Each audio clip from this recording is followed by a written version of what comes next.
It's time for the Ruffin Wrestling Show. Here's your host, Michael Ruffin.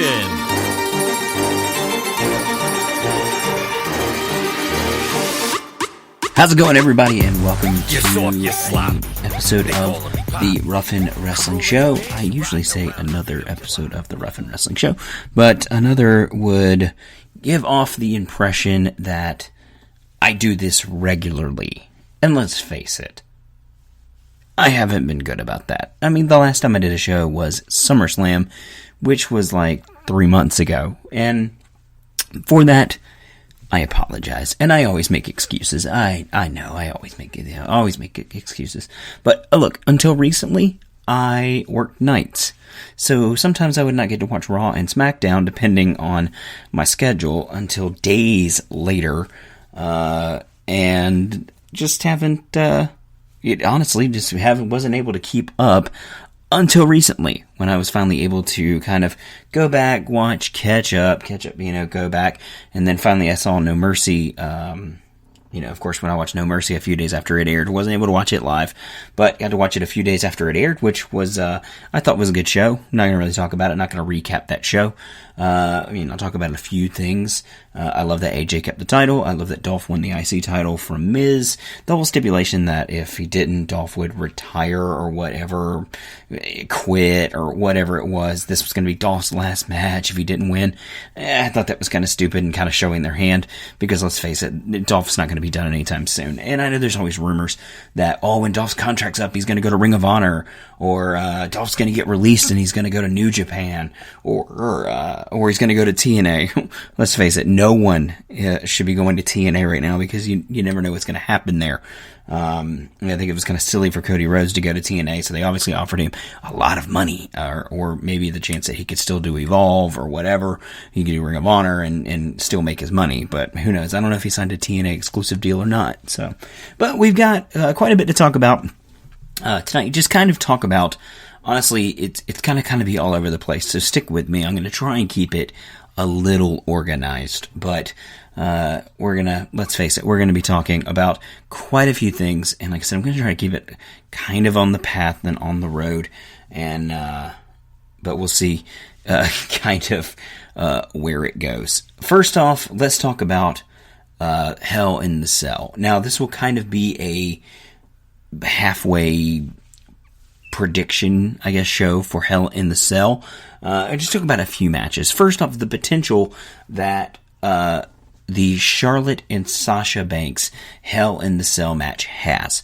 First off, they are the first women to ever have a Hell in the Cell match, and I will go and tell you, one of my favorite matches in the world to play on the WWE 2K games is a woman's Hell in the Cell. I don't know why, but it's just a lot of fun. There was something fun about throwing Brie Bella off the top of the cell one time. There was just something fun about that. Maybe I'm just a violent person. I don't know. Now, I read something today where Charlotte said that she wanted to do her moonsault off the top of the cell. And apparently Vince was like, in no way are you going to do that. But if you see how Charlotte and Sasha both work, someone's gonna get hurt. Someone is the chances that someone actually gets hurt are probably quite high. I don't know what the spread is on that, what the over under is, but someone's gonna get hurt in that match. And I think that might be why Vince is kind of like, I don't really know if I want you girls doing this or not. But let's face it, fans want to see it. We've never seen women inside of a cell. We're finally gonna get it. It's going to be great. We're going to see some stuff. Finally. We're going to see some chairs. We're going to see maybe some tables. Something's, we're going to see some good stuff, because these girls always bring it 100% every time they're in the ring, and they're not going to let the fact that they are the first women's Hell in the Cell match pass them by without trying to steal the show. That match is going to be incredible. I'm telling you. Roman Reigns versus Rusev in Hell in the Cell? Who cares? Who cares? It's a blatant attempt to get Roman over as a babyface with the fans. They're putting him up against a heel that universally, whether you like him or not, he's universally booed. And it's just because the whole Russian thing, and I don't know, the whole Rocky IV mentality, which I know they kind of did that when he first debuted, they really did that with Lana, really did that Bridget Nielsen, kind of role, and Rusev really did that Ivan Drago, that I must break you kind of deal. But then they just went back and were like, oh, he's no longer Russian, he's actually Bulgarian. But Lana's still Russian, we'll go with that. But they kind of abandoned that, and it sucked because I really, really liked what they were doing with that. But they are obviously kind of trying to bring that back around and do that again without making him Russian. So you've kind of got this USA versus Russia thing. Then they've got this thing where Roman makes these stupid jokes. Like, the last one I can really remember is right after, Lana and Rusev got married, and Roman said something about the Lana was expecting more on their wedding night, and then he laughed at his own joke, because that's what Roman Reigns does. He laughs at his own jokes. So, for this one, I don't really care. They're not going to switch the title. It's not going to get ugly. I don't know why they're in the cell at all. It's just, I don't know. Doesn't make any sense to me. Seth Rollins versus Kevin Owens in the cell. I think 3 cell matches on this pay-per-view is kind of overkill, personally. And if anything, it's not the Seth Rollins and Kevin Owens match that's in the cell that's doing the overkill. If anything, it's the Roman Reigns and Rusev match. And I know some people will say it's actually the women's match, because I'm sorry, if you don't want to see 2 women go at it inside of a cell, to quote my friend Puppet, I don't think wrestling might be for you. So, for me, Rusev and Roman Reigns in the cell is what's overkilling the pay-per-view, because 3 cell matches is just too much. It's one too many. So, obviously your main event of the night is going to be Seth Rollins and Kevin Owens in the cell. And I know the whole idea was that it was so that Chris Jericho could not interfere. But, that's fine. Obviously they're teasing that Y2KO is going to break up. And I'm going to talk more about that in a little bit. But that's just, It just, for me, I don't think there was a reason to even bring Jericho into the formula. I know they did a bit where Jericho could have ended up being a triple threat. I'm glad they didn't go that route, because I really just want to see it be Kevin Owens and Seth Rollins, Jericho, and just not even at the ring, and not even at ringside, because he serves no purpose being there. Do I think Seth Rollins will win the title? Probably not, because I also don't think it's the end of Seth Rollins versus Kevin Owens for that Universal Championship. It's just not. It's just not going to happen for a while, because these guys are probably 2 of the best names on Raw right now, at least solo wise or singles competitors wise. So I just don't think that's going to change until Finn Balor is back. I think Seth Rollins and Kevin Owens is a very strong feud, and they honestly could keep that going for quite a while. And I hope they do. I hope they do keep it going for quite a while. That's really it for Hell in the Cell. I'm going to do a full preview on Hell in the Cell, a couple of days before the event, so stay tuned for that one. And I know I just talked about the 3 main matches, but I'll talk about them again, and talk about anything possibly that's changed between now and the event, because I think the event is next Sunday, right? The 30th? Yeah, something like that. It's next Sunday, the 30th. So I'll do a full preview of that show in a couple of days, or at least in about a week, about 10 days. So we got some time. We have 2 Raws. We have Raw going on right now. I'm actually recording this during Raw, which I'm not watching live. I'll watch it probably tomorrow morning. I know Goldberg is back tonight, which we're going to talk about here in just a second.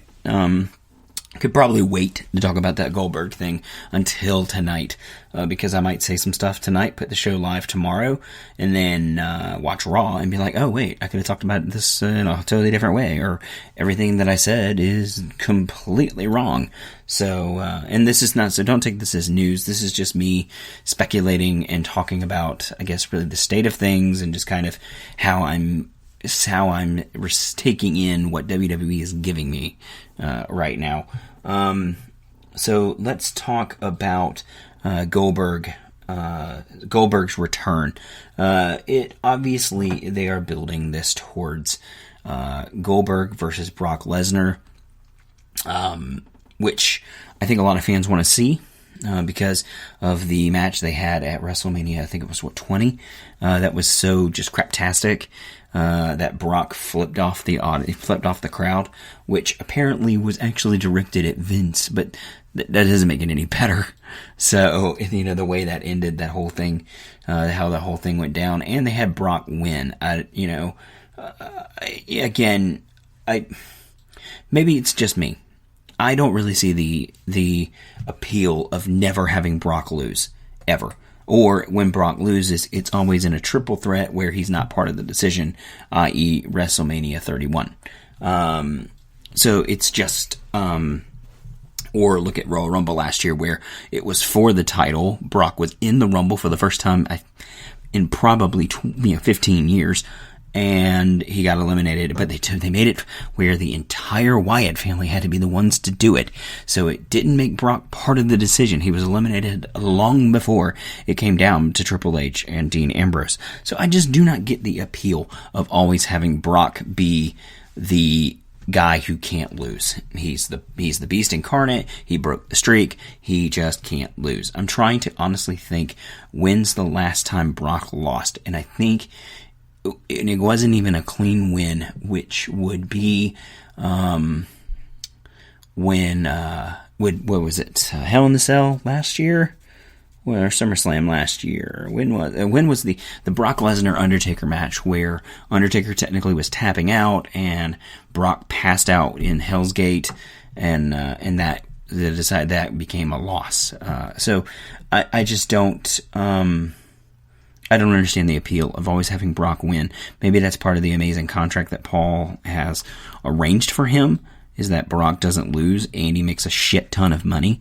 So maybe that's got something to do with it. I don't know. But let's talk about Goldberg and Brock, which is the imminent destination of where we're going. How we'll get there is very important. And when that destination happens is also very important. First off, I don't think Goldberg is coming back in any type of full-time, half-time aspect. He is coming back for 1, maybe 2 matches. He's kind of got the Sting deal that Sting got a few years back for WrestleMania 31. He had his first match with Triple H. He got his second match against Seth Rollins.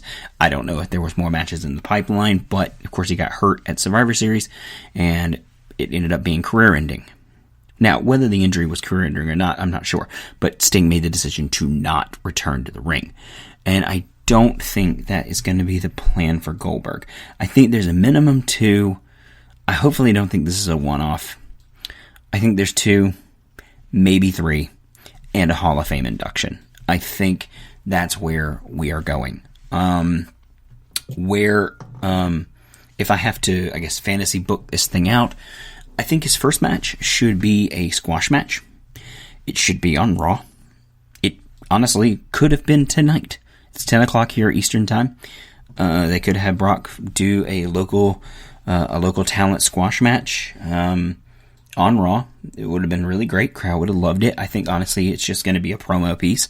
Again, this is all happening on Raw as we're speaking right now, and I'm not watching. So this could just be a promo thing, which is where I'm thinking it's going to be. But he could also do a little local talent thing where, it's a short 20-second deal. Maybe they don't even do it as a match. They just do it where somebody tries to interfere with this promo and, gets a few Muay Thai kicks in there, spear, jackhammer, growls at the camera and calls out Brock.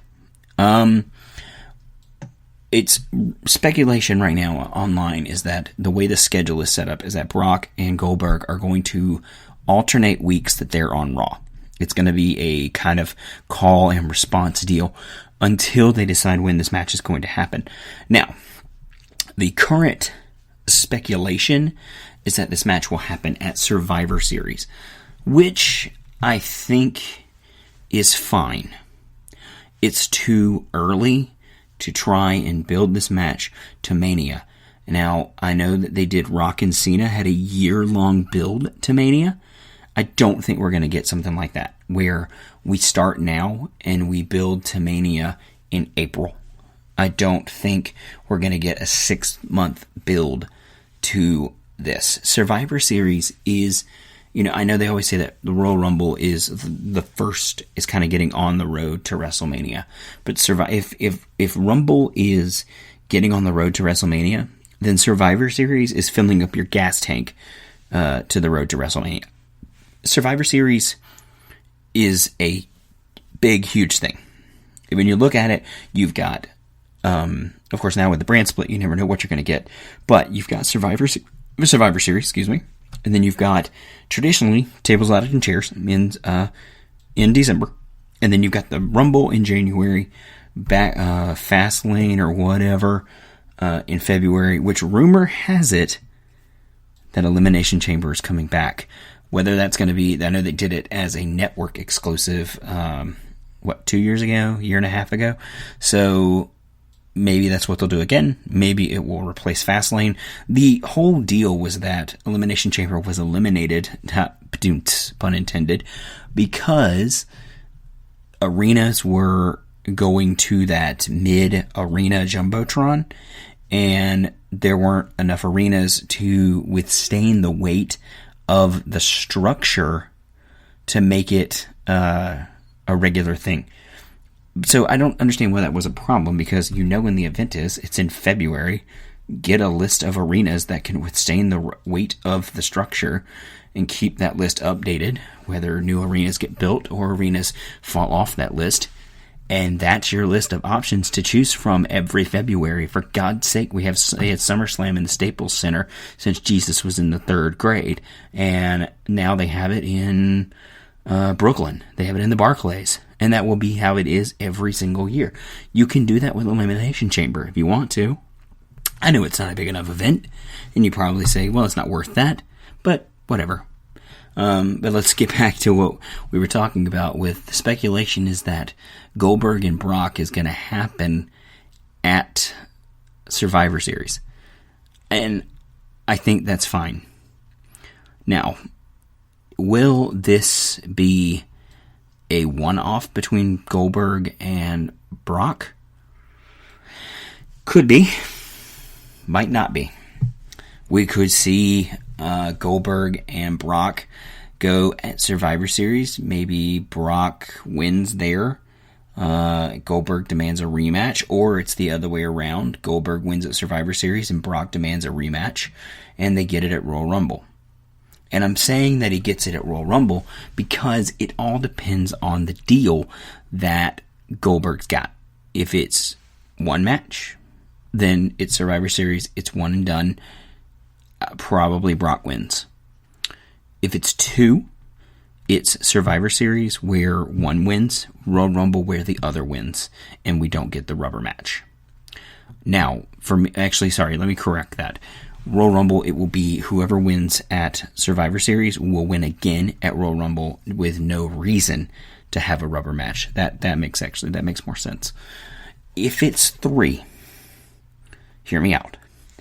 If it's 3, you have Goldberg and Brock at Survivor Series, where I say Goldberg wins. What does Brock have to lose? He's just going to go home to Saskatchewan, work on his farm, enjoy his life with his kids in Sable on his farm, grow his beard, and roll around in a big pile of money.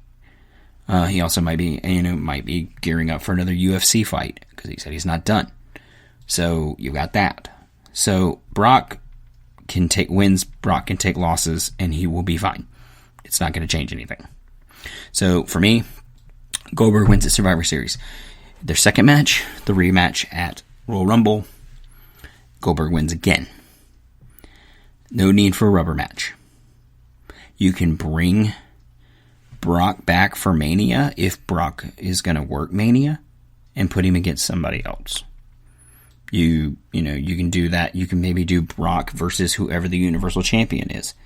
Maybe you have Brock lose to Goldberg early in the night, and then you have Brock enter the Rumble and win. However, I think the plan is, if he is healthy, is that Finn Balor will return for the Rumble, and he will beat, and he'll win the Rumble and go on to try and reclaim the title that he never lost. That tends to be something that WWE likes to do. If you didn't lose your title, as soon as you're healthy and you're ready to go again, they put you right back in the title picture. And it was very clear that Vince and all the boys in the back had a rocket up his ass that Finn was going to be the next big thing on Raw. And they're going to do that again, because when he gets back, it's going to be go time. And he's going to be ready to go. So, maybe that's where they go with that. I know that just kind of negates what I just said about Brock. But then again, Brock will be fine. Brock could wrestle a mannequin doll and be fine. Brock could lose to a blow-up doll and be fine. Maybe Kota Ibushi can teach him how to do it. If you've never seen the Kota Ibushi versus the blow-up doll match, you should go check that out on YouTube. It's worth it. And I honestly believe that the blow-up doll wins. That's how you know. When you can do the job to a blow-up doll, that's how you know you're good. So if there is a third Goldberg match in the contract, and like I said, hear me out. Goldberg versus Undertaker. That's right. I said it. Goldberg versus Undertaker. They've never fought. They've never had a match. And I think it would be a good way for both of them to go out. You could have Undertaker beat him. Undertaker goes out with a win, but and Goldberg goes out looking up at the lights, which is how Vince likes for you to go out. If it's your last match, Vince likes you to go out having put over somebody else, or at least have gone out on a loss. So you've got Goldberg and Undertaker at Mania. You've got Brock versus someone at Mania. Honestly, like I said, it does not matter who it is. Maybe you have Brock versus KO if KO's not the champion anymore. You have options here. You could do Brock versus Randy Orton again since at SummerSlam, Randy got busted open so bad. You could do it then. So, you have a lot of options here with Brock. But if you do Goldberg versus Taker, it really doesn't matter who wins. Obviously if you want to, you've already broke the streak, so it does not matter whether Undertaker wins or loses anymore. The streak is over. The pizzazz, the glory of the match of the Undertaker's WrestleMania streak is gone. So you don't have to worry about wins and losses. Now, a lot of people say that Taker's done. He needs to hang it up. And a lot of people say that Taker could go once a year until Taker doesn't want to do it anymore. Every time I see Undertaker come back, he looks better than he did the year before. You remember how awful he looked at WrestleMania 30? He looked terrible. You remember how awesome he looked against Bray Wyatt? And you remember how even better he looked against Shane? Every year the Undertaker comes back, he looks better and better and better. So for me, the Undertaker has probably 3 to 5 more Manias under him. That's how much I think he's got to go. If he's just working the one match a night. That if he's working one match a year for whatever amount of money, and the rest of the time he does whatever back in Texas, then Undertaker could go for another 3 to 5 WrestleManias.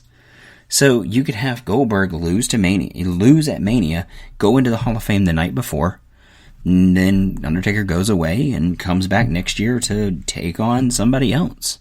It really doesn't matter, So the Goldberg thing just has a lot of potential. It's got a lot of options that they could do. Personally, if I have to say it, the one match option is fine. The 2 match is good, and the 3 match I think is the way to go. I think 3 matches is the way to go. You get the most out of him. If Goldberg's so hungry about coming back, you say, hey, can you work a few dates as promos and then work 3 matches at Survivor Series, Royal Rumble, and WrestleMania, the 3 biggest shows coming up over the next 6 months. If you can work those 3, we'll give you this much money. You come in to do Raw once or twice, building up to each show, and that's it. And then we'll put you in the Hall of Fame the night before Mania. I think Goldberg will take that deal, and I think it'll be great. It'll give the fans exactly what they want, just the perfect amount of what they want, and it sends Goldberg out on it sends him out really on a good note. So it'll be better than Sting in his 0-2 in WWE. So, it really, you could do quite a bit here. So, another thing I want to talk about, let's do a little bit of the Ruffin rumor roundup. I went through and I've been reading some rumors, and of course, remember, this is the Ruffin rumor roundup. These are rumors. Take them with a grain of salt. This is not news. This is not inside information. These are speculations that fans are talking about online, and I think that they could deserve some discussion here. Of course, obviously the news hit this morning that Paige proposed to Alberto Del Rio last night at a show in Puerto Rico, and Alberto said yes. So Paige and Alberto Del Rio are engaged. I doubt they hear this. I mean, why would they? But congratulations to the couple. I wish you happiness. But let's talk about Paige's kind of her position with the WWE. Of course, right now she is on a 60-day wellness violation. She had just come off a 30-day, so she is now on another 60. So she will be gone for 3 months. In wrestling, 3 months is like leaving for 3 years. People will forget about you. Unless they make it awesome when you come back, fans will have lost whatever momentum you had. However over you were, you will not be there if they do not bring you back in the right way. So, let's talk about this. Paige claims that it is for a prescription drug that she is taking for a neck injury that WWE is not acknowledging. However, Alberto Del Rio apparently sent something out on Twitter a couple days ago saying, essentially a text from a doctor telling someone, allegedly Paige, exactly what's wrong with her neck. And it said something about she's got like a break or a fracture within, between this part of her neck, and that she's got a lot of wear and tear, or this person has a lot of wear and tear on their body, quote unquote, for such a young age.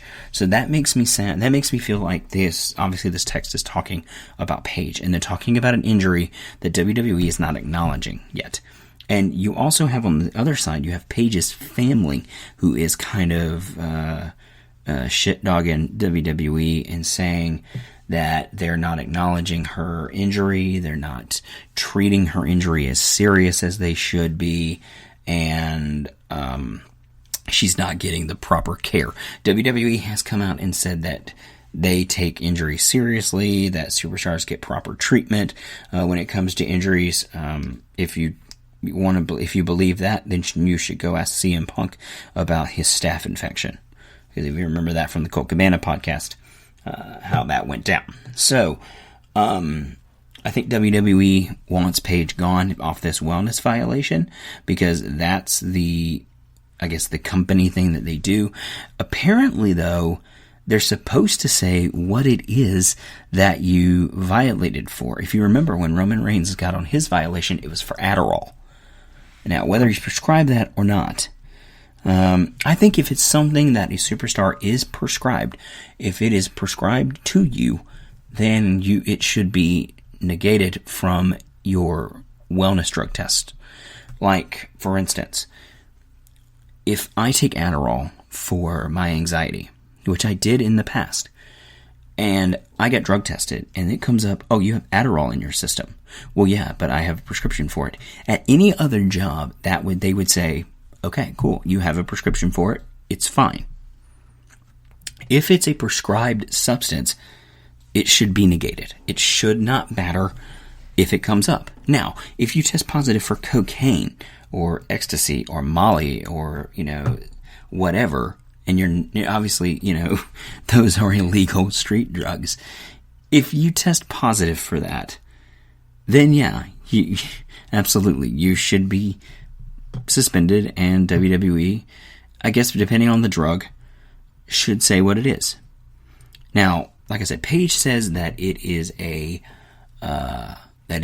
for a prescribed drug. I think if that were the case, WWE would have already come out and said it's for blah blah blah. They would have said what it was for. So I'm thinking it's something more serious. Now, I'm not saying that Paige is a drug addict. I'm not saying that Paige is on, cocaine. I'm not saying Paige is out, doing party drugs all the time. So don't take me wrong here, but I'm thinking obviously something's not adding up here. Because I think if it were something prescribed, they would have already said what it is. So with Alberto sending out that tweet and Paige's family being so vocal about the fact that WWE is mistreating their daughter's injury, this makes me think that they are working to get Paige released. Whether it be fired or released or just let out of her contract or whatever, I don't think we're going to see Paige in a WWE ring again, and it's going to end very badly, which sucks because I would love to see Paige do more. I like Paige. I would like to see Paige do more, but in case, Sarah, it is what it is. So let's move on. Let's talk about the next rumor I want to talk about, which is the debut of Samoa Joe. Now, go back to NXT Brooklyn to Electric Boogaloo.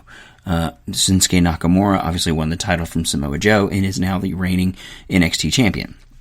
They have announced that Samoa Joe and Nakamura will go again at TakeOver Toronto the night before Survivor Series. And I don't think that Joe will win the title back. And in traditional NXT, if you lose your title and then you lose the rematch and you've been there long enough, it usually means that is your farewell. That is your goodbye, and you will leave NXT for greener pastures. So, that being said, let's talk about the rumors going around about Survivor Series. WWE has announced there will be 3 traditional Survivor Series elimination matches at Survivor Series this year. First one is going to be a tag team one. Okay, whatever. We see those on the pre-shows all the time. But whatever. You got a chance for New Day, American Alpha, The Club, Heath Slater, and Rhino. Because honestly, as a joke as that team is, they're awesome. I love them. And you have the Usos. Yeah, you also have the Hype Bros, the Ascension, the Vaudevillains. You've got other teams.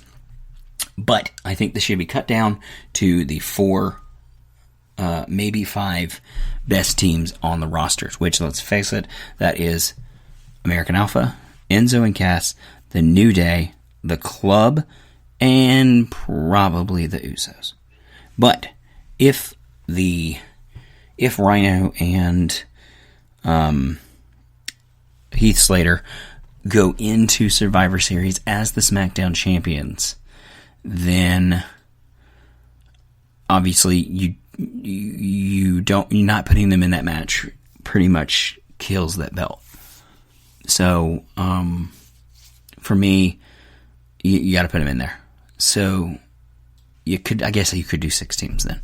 6 teams is fine. It's 12 guys. Obviously, they've done worse. They've done 16 men tag matches before, which is overkill. So for me, 10 to 12 men in the 5 to 6 teams is the limit. 10's probably the best one. 12 is the absolute maximum that you can put in that match. And it should be, well, it can't be for titles because there's 2 titles, which we're going to talk about in just a second very quickly because I've only got about 10 minutes here left to talk. So the second match is going to be a women's. With this being a joint show, you got some great stuff you can do there. Again, it can't be for a title, boo, but whatever. The last one is a traditional 5-on-5 Raw versus SmackDown with the stipulation that the winning team will get to pick 3 superstars from the losing brand and bring them over to their brand. So you've got something there that you can do. And I think that is where Samoa Joe makes his debut. That Samoa Joe is the 5th member of one of the teams. I think he should be on SmackDown. And for this reason. You have Braun Strowman on Raw, and you've got Samoa Joe on SmackDown. So you have Braun Strowman, who's beating local talent every week on Raw. And it's starting to get kind of old. So you've got Braun Strowman on Team Raw. You bring out Samoa Joe on Team SmackDown. And Samoa Joe needs to end as the lone survivor. And he needs to beat Braun Strowman to do it. He needs to be the one to hand Braun Strowman his first loss. Then you can possibly build him up to him at Royal Rumble. You put them both in the Rumble match and have them just beat the shit out of each other. And maybe eliminate each other. And then you build WrestleMania. And you've got Braun Strowman, Samoa Joe, one-on-one at Mania. I think that's how you book that, and it works out perfectly for me. But quickly, that's pretty much all I can say about that. So I got about 10 minutes here. So I want to talk about something that a friend of mine and I were talking about on Facebook tonight, or at least it was a point that I made to a friend of mine on Facebook tonight when he said that the matches at Survivor Series were going to suck. So this goes out to my buddy Will Poe. Will, if you're listening, what's up, man? So this goes out to him. It's a point that I made on Facebook. And he said that the brand split was dead. That this was going to kill the brand split. This Raw versus SmackDown. And I can't disagree with that anymore. If anything killed this brand split, it was when brand titles were created.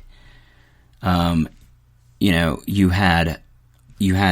point was that Dean Ambrose went number 2 pick to SmackDown because Stephanie and Mick Foley didn't pick the champion. They picked Seth Rollins.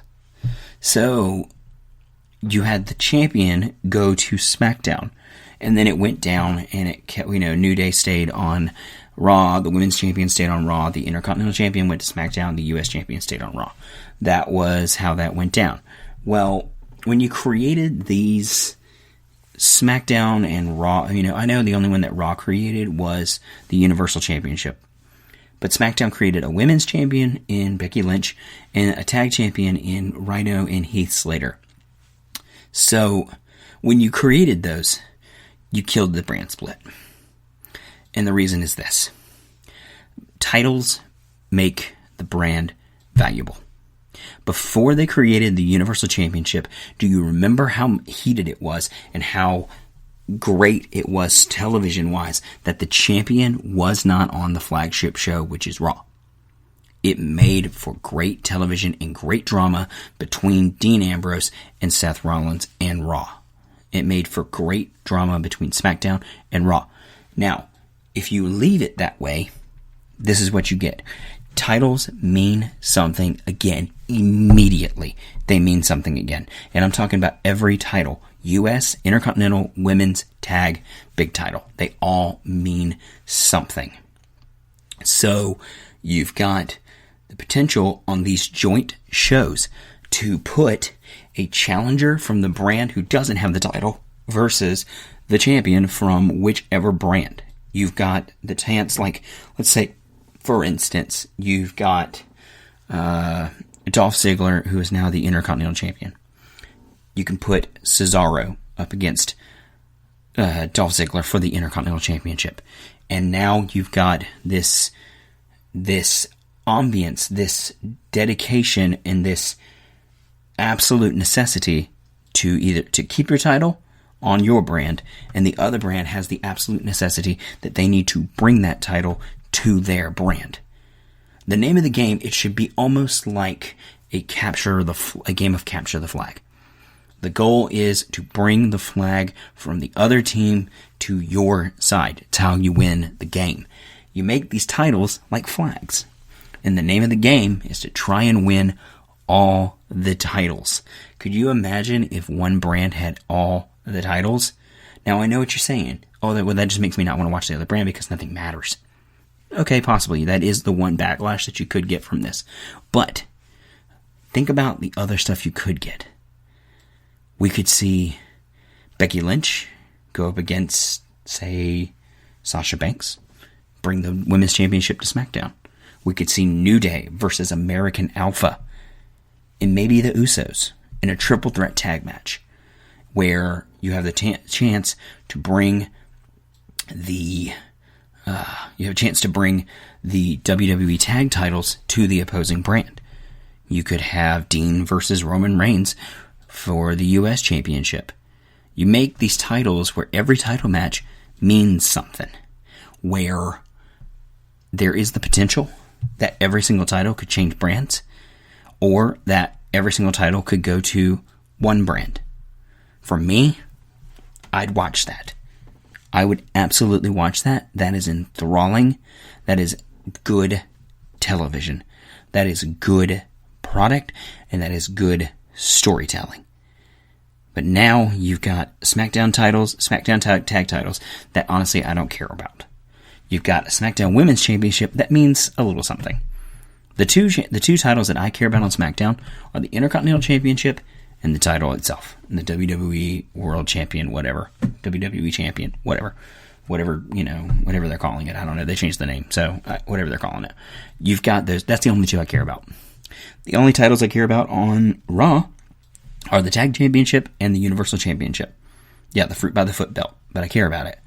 But mostly because it's Kevin Owens. Kevin Owens is doing great stuff with that belt. And New Day just continuously does great stuff with the tag belts. Obviously, I think their title reign's coming up soon. But who's going to take that? I don't know. I think Enzo and Cass at Mania is where you go with that. I mean, a 1.5 year reign? It's perfect. 1.5 years.